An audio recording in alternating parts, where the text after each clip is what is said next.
Chers amis, bonjour. C'est avec joie que nous nous retrouvons autour de la parole de Dieu pour un temps de célébration, d'adoration, pour un temps de culte devant notre Dieu.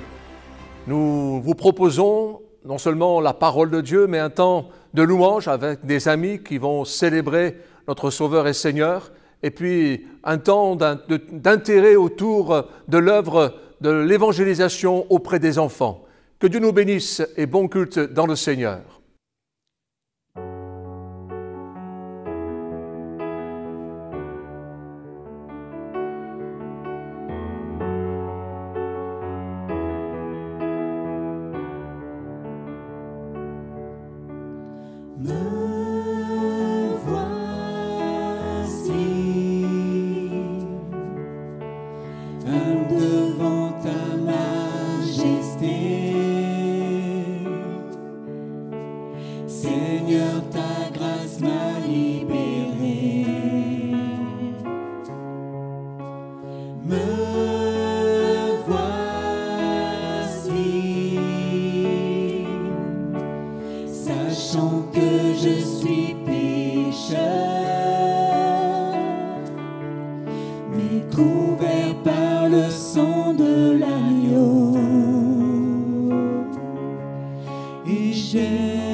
Mon esprit est sur vous, et j'ai mis mes paroles dans votre bouche.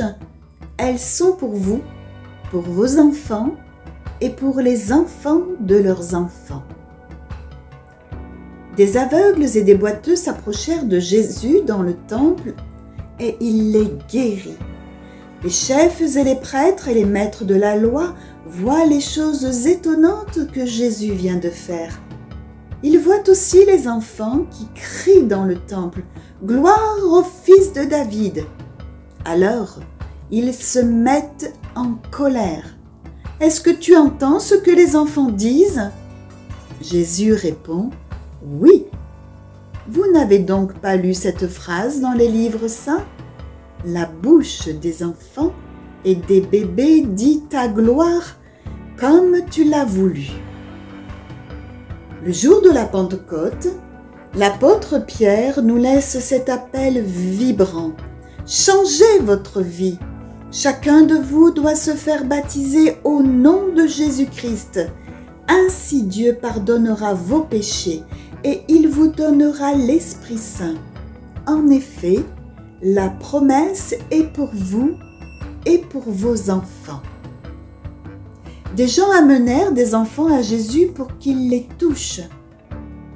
La moisson est grande et nous sommes les ouvriers. Le champ, c'est le monde. Moissonnons le cœur des enfants. Ne pense pas que tu t'abaisses lorsque tu t'occupes de lui. C'est vrai qu'il te faut te mettre à sa portée pour ne pas l'offenser. Il te faut te mettre à son niveau de compréhension quand tu partages avec lui.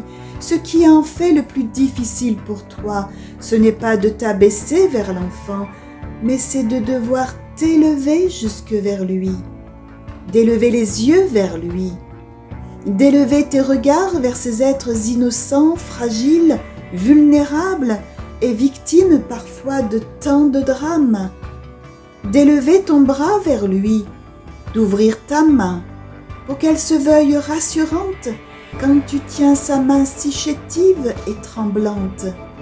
Apprends avec l'aide de Dieu à lever ton cœur vers l'enfant, entends son cri, sois sensible à sa détresse et Dieu te donnera de tellement l'aimer.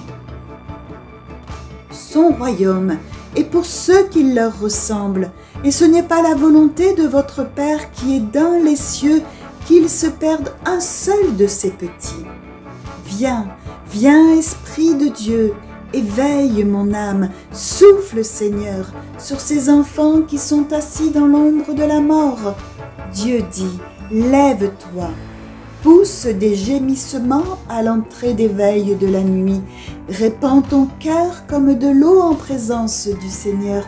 Lève tes mains vers lui pour la vie de tes enfants qui meurent de faim au coin de toutes les rues. Dieu veut toucher le cœur de l'enfant, son cœur, veiller sur ses pas, l'appeler pour qu'un jour il accomplisse son plan et sa volonté. Avant même de te façonner dans le sein de ta mère, je te connaissais. Avant que tu viennes au jour, je t'ai consacré. Je fais de toi un prophète pour les nations. Dieu va appeler Jérémie, il sera son porte-parole et deviendra prophète à Jérusalem et parlera de sa part pendant plus de 40 ans. Dans sa crainte, Jérémie dira « Ah, Seigneur, mon Dieu, je ne sais pas parler, car je suis un enfant. » Mais il sera repris et encouragé par l'Éternel. Ne dis pas « Je suis un enfant ». Tu iras vers tous ceux auprès de qui je t'enverrai. Tu diras tout ce que je t'ordonnerai. Ne les crains point, car je suis avec toi pour te délivrer. Alors, le Seigneur étendit sa main et toucha sa bouche en lui disant « Jérémie, voici, je mets mes paroles dans ta bouche. »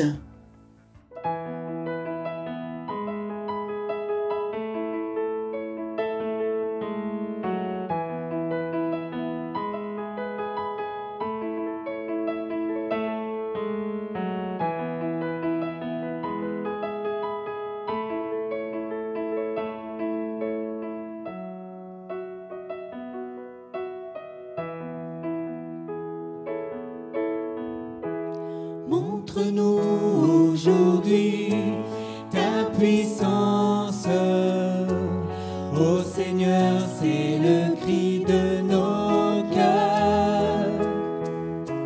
Viens nous guérir, nous relever, que ton esprit nous réveille. Ton esprit tel un flot se rapproche, prêt à recouvrir tout ce pays, pour instaurer ta justice. Ô Seigneur, viens nous réveiller.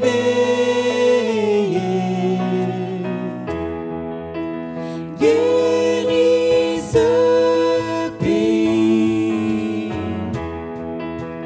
Guéris ce pays. Guéris ce pays.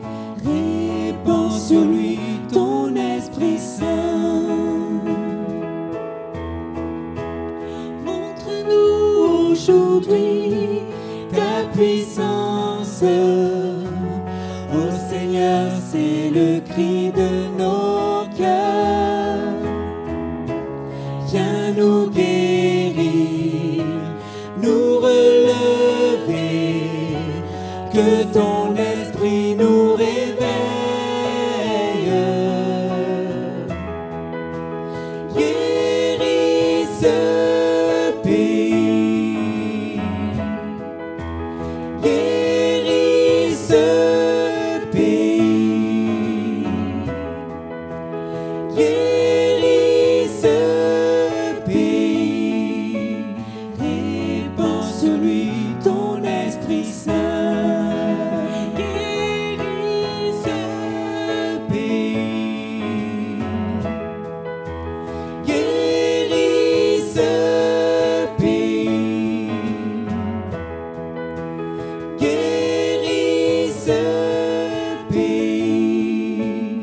Répands sur lui ton Esprit Saint.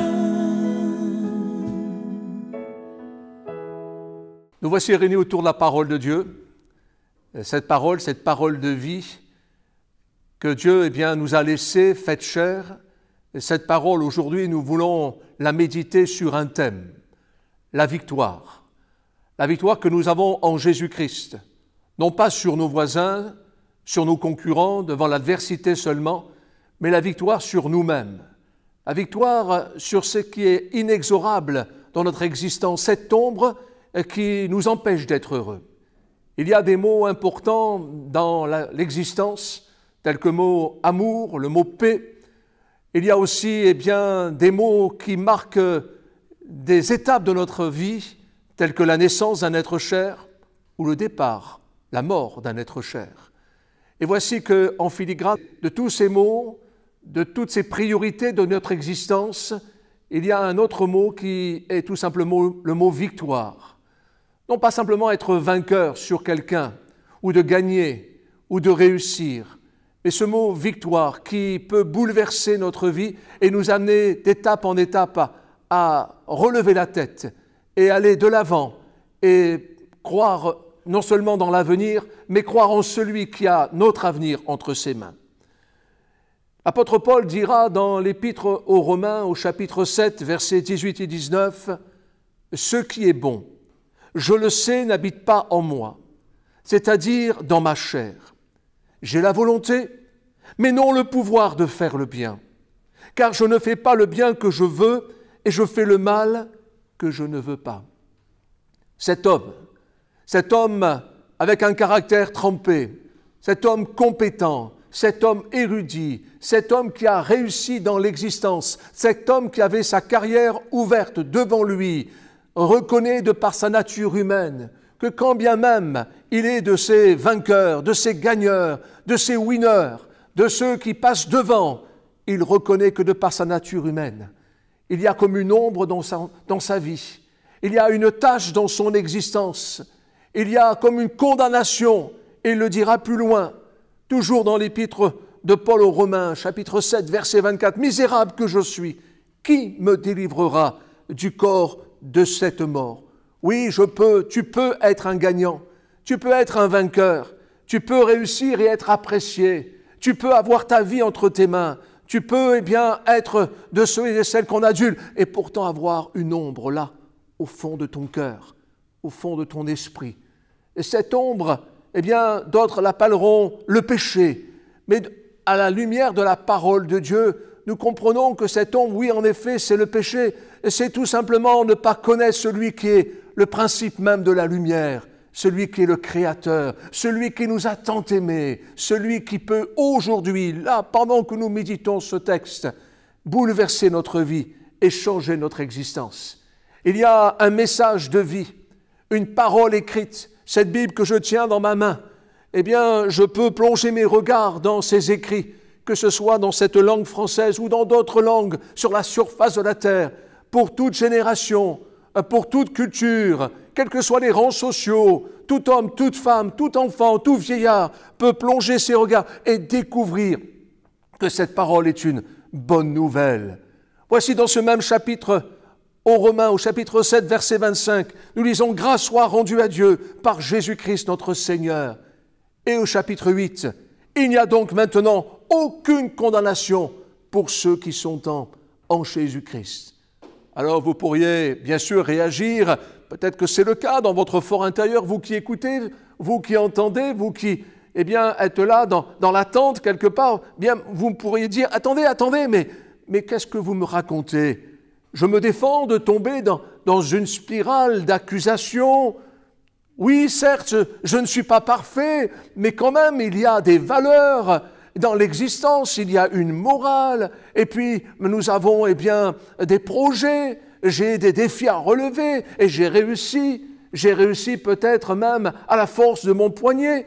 Et dans cette société dans laquelle nous sommes, il faut quand même avoir une certaine condescendance des uns et des autres et respecter ce qui est autour de nous.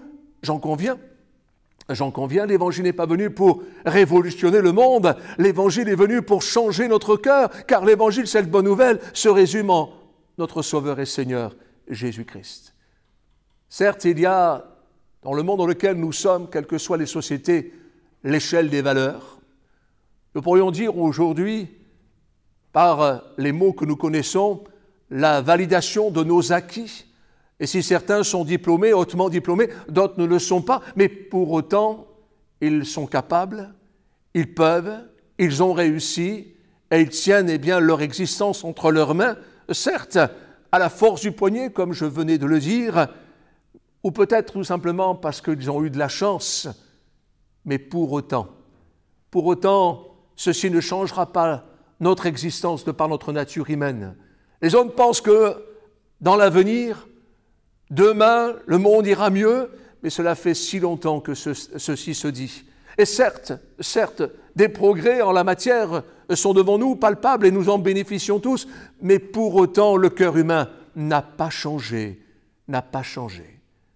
Nous pouvons lire dans l'épître, la première épître de l'apôtre Jean, alors que cet homme était fort âgé déjà, au chapitre 5, verset 9, il nous dit ceci, « Si nous recevons le témoignage des hommes, le témoignage de Dieu est plus grand.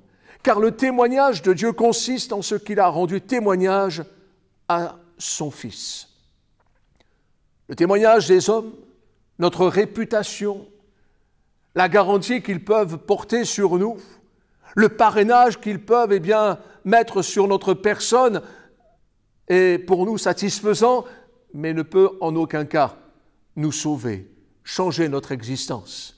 Tout l'amour qu'un époux, qu'une épouse, que des parents, que des enfants peuvent porter à des êtres chers, quand bien même ces choses sont des plus sincères, des plus vraies, des plus profondes, ceci ne peut changer et sauver notre vie. Quand un enfant est malade et que ses parents pleurent toutes les larmes de leur corps pour que cet enfant soit sauvé, soit guéri, alors qu'ils mettront tout en branle pour pouvoir sauver cet enfant et rien ne le fera, nous apercevons que nous avons besoin de quelqu'un de supérieur à notre existence, de supérieur à nos priorités, de supérieur à ce que nous pouvons mettre en avant. Le salut ne vient pas des hommes, mais de celui qui peut tout pour nous. Il est parlé du témoignage de Dieu et nous lisons toujours dans ce même chapitre 5 de la première épître de Jean, versets 11 et 12. Et voici ce témoignage, c'est que Dieu nous a donné la vie éternelle et que cette vie est dans son Fils. Celui qui a le Fils a la vie. Celui qui n'a pas le Fils de Dieu n'a pas la vie. La vie vient de Dieu le Père. Et c'est son Fils qui est venu nous réconcilier avec lui. Bien des gens, bien des philosophies, bien des religions veulent définir Dieu, mais Dieu est Dieu. Et personne ne peut le comparer à qui que ce soit. Il est unique. Il est au-dessus de toute intelligence, de toute connaissance. Dieu est Dieu et dans son amour, il nous a donné ce qu'il y a de plus cher, sa vie, ce qui sort de lui-même, son Fils. Certains diront, mais Dieu ne peut avoir un fils car il n'a pas de femme, mais Dieu n'a pas besoin d'avoir une femme car Dieu n'est pas conjugué, n'est pas au masculin, mais Dieu a fait l'homme et la femme à son image. Et l'homme et la femme représentent un aspect de la personne de Dieu. Et voici que Dieu nous a envoyé ce qu'il y a de plus cher, non pas un homme qui vient de la terre, un grand prophète ou un prophète majeur, mais il est venu de lui-même, venant de Dieu le Père, il est le Christ, l'envoyé, le Christ pour sauver, pour changer notre vie. Il s'est donné pour nous, il s'est donné pour toi, il est venu enlever cette ombre, il est venu enlever cet inexorable, ce qui est là et qu'on ne peut se défaire. Il est venu pour changer notre nature, pour faire de nous une nouvelle création. Il est venu pour faire de nous un fils et une fille de Dieu. Toujours dans cette même épître de Jean, au chapitre 3, versets 23 et 24, nous lisons ceci. « Et c'est ici son commandement, que nous croyions au nom de son Fils Jésus-Christ et que nous nous aimions les uns les autres, selon le commandement qu'il nous a donné. Celui qui garde ses commandements demeure en Dieu et Dieu en lui. Et nous connaissons qu'il demeure en nous par l'Esprit qu'il nous a donné. » Les deux verbes principaux dans ces textes, c'est croire et aimer. Nous avons cru et nous avons vu. Nous nous sommes laissés aimer de ce notre Seigneur, de notre Dieu qui nous a tant aimés, qui nous a donné son Fils Jésus-Christ. Nous avons laissé cet amour pénétrer notre cœur. Nous ne nous sommes pas mis en retrait en disant « je n'en veux pas, je continue ma route », comme ces milliards de gens qui ne savent où ils vont. Et nous nous sommes laissés pénétrer de cet amour. Il a bouleversé notre vie. Son témoignage est entré dans notre existence. Et voici qu'il a mis en nous un nouveau cœur, de nouveaux sentiments. Et nous avons commencé à aimer. Nous nous sommes surpris à aimer même ceux que nous ne pouvions même pas aimer auparavant, vers lesquels nous n'étions en aucun cas portés par intérêt. Et voici, il a bouleversé notre existence. Et voici que c'est un besoin pour nous de vivre cet amour, ce qu'on appelle avec nos amis, ceux qui partagent notre foi, la communion fraternelle. C'est un raisonnement, quelque part même une caisse de résonance dans notre existence. Il a fait de nous une nouvelle personne. Il nous a convaincus par son esprit qui sonde notre vie et ce dont nous avons besoin. Pour ne pas être comme tout le monde, comme tous ceux et celles dont nous faisions partie auparavant, de ceux et celles qui disent, à travers la religion ou à travers la force du poignet, je m'en sortirai. Mais pour ne pas être comme ces hommes et ces femmes qui continuent avec le cou raide, je veux au contraire me tourner vers celui qui veut bouleverser mon existence. Et son esprit frappe à la porte de ton cœur. Son esprit frappe à la porte de mon cœur. Et il suscite en moi la foi, non pas de la religion, de la croyance, non pas simplement de la dévotion ou de quelques pieuseries, mais la foi de croire qu'il m'a tant aimé, qu'il peut me secourir, qu'il peut effacer cette ombre-là qui brise ma vie depuis si longtemps. Il peut enlever cette chape de plomb, il peut faire de moi une nouvelle personne, afin que je n'ai plus de condamnation sur mon existence. Oui, le Saint-Esprit nous a convaincus de péché. Et nous sommes rendus compte que pécheurs nous étions et que nous ne pouvions pas plaire à Dieu par nos propres forces, par nos dévotions, nos bonnes œuvres, car nous ne sommes pas sauvés par cela, mais par la foi. Cette foi qui va nous amener à triompher de cet état d'esprit de fatalité dans le monde, de ces peurs, de ces craintes, de ce qui nous empêche de nous réjouir. Car la joie ne se résume pas par quelques temps de fêtes, quelques coupes de champagne ou quelques réussites dans l'existence. Mais cette joie, c'est de savoir que nous sommes pardonnés, qu'il a enlevé l'inexorable, il a enlevé ce qui était comme un arrière-plan des plus sombres, comme une tempête qui s'appesantit sur mon existence. Toujours dans cette même épître au chapitre 4, versets 2 et 3, reconnaissez à ceci l'Esprit de Dieu. Tout esprit qui confesse Jésus-Christ venu en chair est de Dieu. Et tout esprit qui ne confesse pas Jésus n'est pas de Dieu. C'est celui de l'Antéchrist, dont vous avez appris la venue et qui maintenant est déjà dans le monde. Les gens parlent de Jésus comme un grand philosophe, un leader, un révolutionnaire de l'amour. D'autres parleront de lui comme un prophète majeur dans leur religion.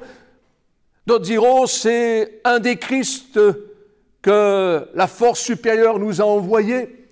Et nous savons qu'il n'y a qu'un seul Christ, un seul nom par lequel nous puissions être sauvés, à savoir notre Sauveur et Seigneur, Jésus, celui qui est venu pour nous sauver. Il est lui-même la parole faite chair. Et il met en nous ce témoignage, et ce témoignage, le témoignage de Dieu, c'est que nous sommes amenés nous-mêmes à être changés, à pouvoir et à devoir plus encore, à avoir envie d'aimer ceux et celles qui nous entourent, même à bénir même ceux qui pourraient nous maudire de malédictions les plus terribles, car en Christ nous avons vaincu, et nous sommes vainqueurs devant toutes les puissances et les dominations. Même chapitre 4, versets 20 et 21, si quelqu'un dit « j'aime Dieu » et qu'il haïsse son frère, c'est un menteur. Car celui qui n'aime pas son frère qu'il voit, comment peut-il aimer Dieu qu'il ne voit pas? Et nous avons de lui ce commandement, que celui qui aime Dieu aime aussi son frère. N'est-ce pas là un baromètre? Si dans mon cœur il y a rancœur, souffrance, amertume, s'il y a envie de justice, je suis certainement bien mal en point. Et j'ai besoin d'être vainqueur, non pas sur l'autre, mais sur moi-même. Et Jésus est venu pour prendre notre condamnation, pour prendre l'inexorable et pour nous libérer de nous-mêmes, afin que nous puissions être des hommes, des femmes, des êtres humains changés, bouleversés. La vraie vie de chrétien, la vie chrétienne, la vie de disciple ne s'impose pas par la haine, par le mépris, n'est pas une religion de façade, n'est pas du carton-pâte, n'est pas faite d'obligations, de devoirs religieux, n'est pas en aucun cas une simple morale ou une éducation du savoir-vivre. La vraie vie chrétienne, c'est un miracle. C'est un prodige que Dieu fait en nous, corps, âme et esprit. Autant il guérit des corps malades, il relève l'affligé, mais il fait de nous une nouvelle personne. Il nous donne de nouveaux sentiments, de nouvelles pensées, de nouveaux objectifs. Et nous voici libérés des voies sans issue, libérés de notre orgueil, de notre vanité. Car qui sommes-nous pour prétendre pouvoir changer notre existence alors que tant d'hommes et de femmes autour de nous, certainement bien meilleurs que nous, eh bien ne le peuvent même pas. Je ne peux sauver les autres car je ne peux me sauver moi-même. Mais Jésus est venu car il est lui le Sauveur. Il est venu pour nous sauver, changer notre existence. Toujours dans cette même épître de Jean, au chapitre 4, verset 4, voici ce que Jean nous dit, « Vous, petits enfants, vous êtes de Dieu, et vous les avez vaincus, parce que celui qui est en vous est plus grand que celui qui est dans le monde. » Le message est clair. Jean est un vieillard, à la fin de son existence, et il écrit à ces générations qui arrivent, qui montent, à celles dans lesquelles on espère. Et il leur dit à ces générations, votre force n'est pas dans la jeunesse ou dans le savoir, ces choses sont bonnes, sont excellentes, mais elles ne vous amèneront pas à la vie éternelle. Mais votre force est en celui qui peut tout pour vous, afin de bâtir votre vie sur un rocher solide, un foyer sur un rocher solide, afin de pouvoir donner à vos enfants plus qu'une morale, mais une espérance et plus encore, la foi qui triomphe de l'état d'esprit du monde. Ce message, il est clair, il bouleverse notre existence. Oui, il est limpide, il est simple et il peut changer notre existence, notre vie. Alors, pour clore, j'aimerais lire simplement, mais avec délicatesse. Quelque part même, nous voulons nous en délecter, toujours dans cet épître de Jean, chapitre 5, versets 2 à 5. Nous connaissons que nous aimons les enfants de Dieu lorsque nous aimons Dieu et que nous pratiquons ses commandements. Car l'amour de Dieu consiste à garder ses commandements. Et ces commandements ne sont pas pénibles. Parce que tout ce qui est né de Dieu triomphe du monde. Et la victoire qui triomphe du monde, c'est notre foi. Qui est celui qui a triomphé du monde? Sinon celui qui croit que Jésus est le Fils de Dieu. L'émanation même de Dieu, de l'amour de Dieu, de la personne de Dieu, car Dieu est amour. Il est venu jusque vers nous. Il a mangé avec les publicains, les pharisiens. Il est allé vers la Samaritaine. Il a touché le lépreux. Il a écouté les mécréants. Il a sauvé les voleurs. Tous ces hommes, toutes ces femmes se sont repentis, ont donné leur vie à Jésus, non pas une religion. Et Jésus a changé leur existence. Le Saint-Esprit est entré dans leur existence. Ce n'est pas eux par leur propre force qui se sont améliorés, mais c'est l'Esprit de Dieu qui les a convaincus. Donc il les a vaincus et les a fait passer avec lui en disant maintenant, je vais vous guider, je vais vous conduire, je vais vous diriger. C'est cela le message de l'Évangile. Un message fort, percutant, que personne ne peut inventer. C'est un miracle, c'est un prodige divin. C'est la foi qui m'a sauvé. Et par la foi, je peux persévérer. Le prophète Habakkuk dira, le juste vivra par la foi et pour la foi. Et c'est la dispensation que nous vivons aujourd'hui. Alors, si tu entends sa voix, n'endurcis pas ton cœur, mais au contraire, saisis par la foi cette victoire. Une victoire triomphante, c'est-à-dire éclatante, resplendissante. Nous voulons, vivre cette victoire. Les grands de l'époque, au temps des Romains, descendaient leurs Champs-Élysées avec laurier et triomphe. Mais la vie chrétienne, elle va vers notre Sauveur et Seigneur Jésus-Christ, qui revient triomphant nous chercher et nous espérons contre toute attente et même devant le cercueil d'un être cher qui a cru comme nous voulons croire. Nous pouvons dire, nous l'avons dit, je l'ai dit, ô mort, où est ta victoire? Jésus est ressuscité. Jésus est la vie éternelle. Et je veux vous inviter à le recevoir. Notre Dieu, notre Père, ce moment est solennel. Ce moment est merveilleux. Parce que tu connais le cœur de ces hommes et de ces femmes qui sont à l'écoute de ta parole. Et au-delà de la faiblesse du langage humain, tu parles au cœur encore en ce moment, à cet instant. Et tu dis à ces hommes, à ces femmes, l'inexorable, ce qui est sombre derrière vous, ceux qui s'appesantissent sur votre existence, ceux qui vous empêchent de vous réjouir pleinement, je l'ai pris de plein fouet à la croix, car c'est par mes meurtrissures que vous êtes guéris. La condamnation est tombée comme un châtiment sur moi, pour que vous soyez sauvés, pour que vous soyez délivrés.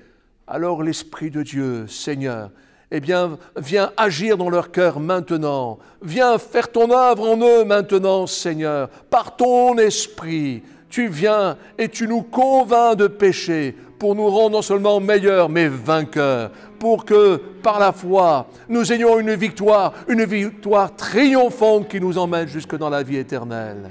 Que Dieu soit béni. Bon dimanche, bonne continuation.